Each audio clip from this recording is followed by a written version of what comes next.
அனைவருக்கும் வணக்கம். உயர்கல்வி வழிகாட்டி திட்டத்தின் கீழ் அரசு பள்ளிகளில் 9ஆம் வகுப்பு முதல் 12ஆம் வகுப்பு வரை பயிலும் மாணவர்களுக்கு உயர்கல்வி சார்ந்த பல்வேறு முன்னெடுப்புகள் தமிழ்நாடு அரசு சார்பில் எடுக்கப்பட்டு வருகின்றன. அதில் ஒன்று, சிறப்பு கவனம் தேவைப்படும் மாணவர்களை கண்டறிந்து அவர்களுக்கு தேவையான முன்னெடுப்புகளை செய்து வருகிறது. சிறப்பு கவனம் தேவைப்படும் மாணவர்களின் விவரங்களை எவ்வாறு எம்எஸ் தளத்தில் பதிவு செய்வது என்பது பற்றி பார்க்கலாம். எம்எஸ் தளத்தில் பதிவிடக்கூடிய தகவல்களை பொறுத்துதான் வரும் காலங்களில் இம்மாணவர்களுக்கு தேவைப்படும் சிறப்பு கவனம், அதாவது ஸ்பெஷல் ஃபோக்கஸ் என்னவாக இருக்கும் என்பதை திட்டமிடுவதற்கு ஏதுவாக இருக்கும். எந்தெந்த வகையில் எல்லாம் குழந்தைகளுக்கு சிறப்பு கவனம் தேவைப்படுகிறது என்று மொத்தம் 25 ஆப்ஷன்ஸ்கள் கொடுக்கப்பட்டிருக்கும். அதில் குழந்தைகளுக்கு பொருத்தமான ஆப்ஷன்ஸ்களை நாம் தேர்வு செய்ய வேண்டும். மல்டிபிள் செக் பாக்ஸ் ஆகவும் நாம் தேர்வு செய்து கொள்ளலாம். 25 ஆப்ஷன்ஸ் என்னவென்று நாம் ஒன்றொன்றாக பார்க்கலாம். முதலாவதாக, students with both parents not alive, அதாவது தாய் தந்தை இழந்த மாணவராக இருந்தால் இந்த ஆப்ஷனை நாம் தேர்வு செய்ய வேண்டும். அடுத்ததாக, student with single parent alive, அதாவது தாய் தந்தையரில் ஒருவரை இழந்த மாணவராக இருந்தால் நாம் இந்த ஆப்ஷனை தேர்வு செய்ய வேண்டும். ஸ்டூடெண்ட் ஃப்ரம் ரெஃப்யூஜி பேக்ரவுண்ட்ஸ், அதாவது இலங்கை தமிழர் உள்ளிட்ட மறுவாழ்வு மையங்களில் வசிக்கும் மாணவராக இருந்தால் நாம் இந்த ஆப்ஷனை தேர்வு செய்ய வேண்டும். ஸ்டூடெண்ட் இன் கான்ஃப்ளிக்ட் வித் லா, அதாவது மாணவர் மீது ஏதேனும் குற்ற வழக்குகள் நிலுவையில் உள்ளதா என்பதை குறிப்பிட வேண்டும். மாறாக, children of parents who are prisoners, அதாவது மாணவரின் தாய் அல்லது தந்தை ஆகிய இருவரில் ஒருவர் விசாரணைக்காகவோ அல்லது தண்டனை பெற்று சிறையில் உள்ளவரா என்பதை குறிப்பிட வேண்டும். அடுத்ததாக, student from nomadic or gypsy communities, உதாரணத்திற்கு தமிழ்நாட்டில் வசிக்கக்கூடிய நரிக்குறவர் போன்ற சமுதாயத்தை சார்ந்தவர்கள் தங்களது வாழ்வாதாரத்திற்காக இடம்பெயரும் வழக்கம் உண்டு. அந்த வகையில் இந்த மாணவர்களும் தங்களது வாழ்வாதாரத்திற்காக இடம்பெயரும் சமுதாயத்தை சார்ந்தவராக இருந்தால் இந்த ஆப்ஷனை தேர்வு செய்ய வேண்டும். அடுத்ததாக, ஸ்டூடெண்ட் வித் ஸ்பெஷல் நீட்ஸ், அதாவது சிறப்பு கவனம் தேவைப்படும் மாற்றுத்திறனாளி மாணவராக இருந்தால் நாம் இந்த ஆப்ஷனை தேர்வு செய்ய வேண்டும். மாறாக, student who have parents or dependents with special needs, மாணவரின் பெற்றோர், அதாவது தாய் அல்லது தந்தை இருவரில் யாரேனும் ஒருவர் அல்லது இருவரும் மாற்றுத்திறன் கொண்டவராக இருந்தால் நாம் இந்த ஆப்ஷனை தேர்வு செய்ய வேண்டும். ஸ்டூடெண்ட் ஃப்ரம் அர்பன் டெனமெண்ட்ஸ், அதாவது தாங்கள் வசிக்கும் பகுதிகளில் இருந்து குடிசை மாற்று வாரியம் வாயிலாக நகர்ப்புற வாழ்விட குடியிருப்புகளில் குடியமர்த்தப்பட்ட மாணவராக இருந்தால் நாம் இந்த ஆப்ஷனை தேர்வு செய்ய வேண்டும். மாறாக, student with separated or divorced parents or student living with extended family though both parents are alive, மாணவரின் பெற்றோர் விவாகரத்து பெற்று அல்லது பிரிந்து தனித்தனியே வாழ்ந்து வந்தால் நாம் இந்த ஆப்ஷனை தேர்வு செய்ய வேண்டும். வார்ட்ஸ் ஆஃப் சானிட்டரி ஒர்க்கர்ஸ், அதாவது தூய்மை பணியாளர்களின் குழந்தைகளாக இருந்தால் நாம் இந்த ஆப்ஷனை தேர்வு செய்ய வேண்டும். Student who are dependents of terminally ill parents and siblings, மாணவரின் பெற்றோர் தீராத நோயால் உடல் நலிவுற்று சிகிச்சை பெற்று வந்தால் நாம் இந்த ஆப்ஷனை தேர்வு செய்ய வேண்டும். Migrant student from other state, அண்டை மாநிலத்திலிருந்து புலம்பெயர்ந்த மாணவராக இருந்தால் நாம் இந்த ஆப்ஷனை தேர்வு செய்ய வேண்டும். ஸ்டூடெண்ட்ஸ் வித் ஜெண்டர் நான் கன்ஃபார்மிட்டி இஷ்யூஸ், மாணவர் திருநங்கைகள் திருநம்பிகள் உள்ளிட்ட திருநர் சமுதாயத்தை சார்ந்தவராக இருந்தால் நாம் இந்த ஆப்ஷனை தேர்வு செய்ய வேண்டும். Student from SC or SCA community, அதாவது மாணவர் ஆதி திராவிடர் அல்லது அருந்ததியினர் வகுப்பை சார்ந்தவராக இருந்தால் நாம் இந்த ஆப்ஷனை தேர்வு செய்ய வேண்டும். ஸ்டூடெண்ட் ஃப்ரம் எஸ்டி கம்யூனிட்டி, அதாவது மாணவர் பழங்குடியினர் வகுப்பை சார்ந்தவராக இருந்தால் நாம் இந்த ஆப்ஷனை தேர்வு செய்ய வேண்டும். மாறாக, ஃபர்ஸ்ட் ஜெனரேஷன் கிராஜுவேட், அதாவது மாணவர் முதல் தலைமுறை பட்டதாரியாக இருந்தால் நாம் இந்த ஆப்ஷனை தேர்வு செய்ய வேண்டும்.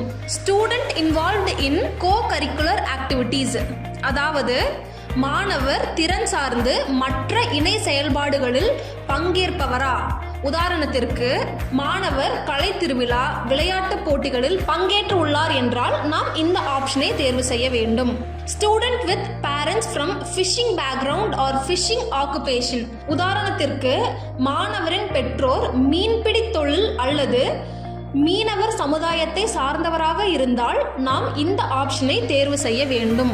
Children in need of care and protection, அதாவது பராமரிப்பு மற்றும் பாதுகாப்பு தேவைப்படும் மாணவராக இருந்தால் நாம் இந்த ஆப்ஷனை தேர்வு செய்ய வேண்டும். உதாரணத்திற்கு மாணவர் சமூக நலத்துறை சார்பாக உருவாக்கப்பட்டிருக்கும் இல்லங்களில் தங்கி படித்து வருகிறார் என்றால் நாம் இந்த ஆப்ஷனை தேர்வு செய்ய வேண்டும். Student who is a survivor of abuse and violence, அதாவது வன்முறை அல்லது துன்புறுத்தல்களுக்கு ஆளான குழந்தைகளாக இருந்தால் நாம் இந்த ஆப்ஷனை தேர்வு செய்ய வேண்டும். உதாரணத்திற்கு மாணவர்களுக்கு தொடர்ச்சியான வன்புணர்வு உள்ளிட்ட பிரச்சனைகளை எதிர்கொண்டிருந்தால் நாம் இந்த ஆப்ஷனை தேர்வு செய்ய வேண்டும்.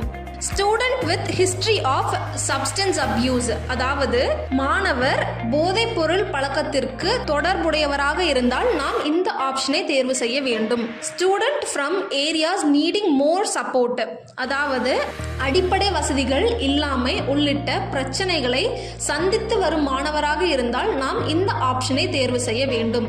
Student whose parents are folk artist, அதாவது மாணவர் நாட்டுப்புற கலை, இலக்கிய, பண்பாடு, நடனம் ஆடுபவரின் குடும்பத்தை சார்ந்தவராக இருந்தால் நாம் இந்த ஆப்ஷனை தேர்வு செய்ய வேண்டும். சிறப்பு கவனம் தேவைப்படும் மாணவர்களின் விவரங்களை எவ்வாறு எம்எஸ் தளத்தில் பதிவு செய்வது என்பது பற்றி பார்க்கலாம். முதலாவதாக கூகுளில் ms.tnschools.gov.in என்று டைப் செய்து கொள்ளவும். பிறகு அந்தந்த பள்ளியின் யூசர் நேம் மற்றும் பாஸ்வேர்டை குறிப்பிட்டு லாகின் செய்யவும். பிறகு ஸ்டூடெண்ட் என்ற ஐகானை கிளிக் செய்து அதில் ஸ்பெஷல் ஃபோக்கஸ் ஸ்டூடெண்ட்ஸ் என்ற ஆப்ஷனை கிளிக் செய்யவும். அடுத்ததாக கிளாஸ் என்ற ஆப்ஷனில் 9 முதல் 12ஆம் வகுப்பு வரை குறிப்பிடப்பட்டிருக்கும். உதாரணத்திற்கு நாம் 12ஆம் வகுப்பை தேர்வு செய்தால் அருகில் குரூப் என்று குறிப்பிடப்பட்டிருக்கும். அதில் மாணவர்களின் பொருத்தமான குரூப்பை தேர்வு செய்து ஷோ என்ற பட்டனை கிளிக் செய்யவும். நாம் தேர்ந்தெடுத்த கிளாஸ் மற்றும் குரூப் அடிப்படையில் மாணவர்களின் விவரங்கள் குறிப்பிடப்பட்டிருக்கும். இங்கு மாணவர்களின் MSID, student name and class என்று குறிப்பிடப்பட்டிருக்கும். அதற்கு அருகில் ஆக்ஷன் என்று ஒரு ஆப்ஷன் இருக்கும். ஆக்ஷன் என்ற ஆப்ஷனை கிளிக் செய்ய வேண்டும். ஸ்பெஷல் ஃபோக்கஸ் குரூப் ஐடென்டிஃபிகேஷன் என்னும் கேள்விக்கு நாம் முன்பு குறிப்பிட்டது போலவே பல்வேறு ஆப்ஷன்ஸ் கொடுக்கப்பட்டிருக்கும். அதில் மாணவர்களுக்கு பொருத்தமானதை தேர்வு செய்ய வேண்டும். நாம் மல்டிபிள் ஆப்ஷன்ஸ்களாகவும் தேர்வு செய்து கொள்ளலாம்.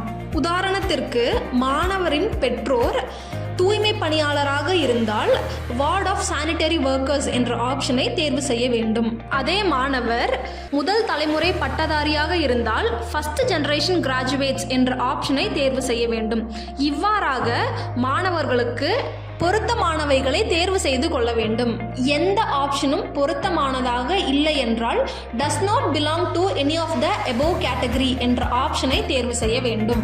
கொடுக்கப்பட்டிருக்கும் 25 ஆப்ஷன்ஸ்களில் சில ஆப்ஷன்ஸை தேர்வு செய்தால் சிலவற்றிற்கு துணை கேள்விகள் கேட்கப்பட்டிருக்கும். அதற்கு நாம் உரிய பதிலை அளிக்க வேண்டும். இவை அனைத்தையும் பூர்த்தி செய்த பிறகு இரண்டாவதாக சப்போர்ட் எக்ஸ்பெக்டட் பை ஸ்டூடெண்ட்ஸ் என்ற கேள்வியின் கீழ் பல்வேறு ஆப்ஷன்ஸ் கொடுக்கப்பட்டிருக்கும். உதாரணமாக access to digital learning resources, laptops, internet etcetera. மாணவருக்கு லேப்டாப், இணையதளம் உள்ளிட்ட வசதிகள் தேவைப்படுகிறதா என்பதை குறிப்பிட வேண்டும். அடுத்ததாக awareness on government schemes for higher education. மாணவருக்கு உயர்கல்வி சார்ந்து வழங்கப்படும் உதவித்தொகைகள் மற்றும் திட்டங்கள் குறித்து விழிப்புணர்வு தேவைப்படுகிறதா என்பதை குறிப்பிட வேண்டும்.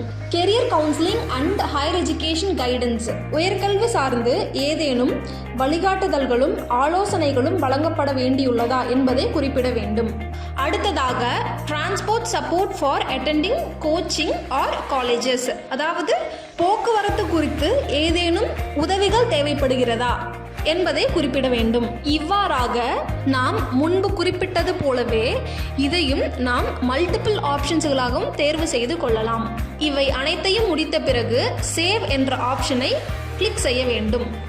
சிறப்பு கவனம் தேவைப்படும் குழந்தைகளை கண்டறிந்து அவர்களின் தேவைகளை பூர்த்தி செய்வதற்கு மாநிலம் மற்றும் மாவட்ட கட்டுப்பாட்டு அறை மூலமாக, அதாவது state control room and district control room வாயிலாக வரும் கல்வி ஆண்டுகளில் பல்வேறு நடவடிக்கைகளை பள்ளிக்கல்வித்துறை மேற்கொள்ள உள்ளது. அனைவருக்கும் நன்றி.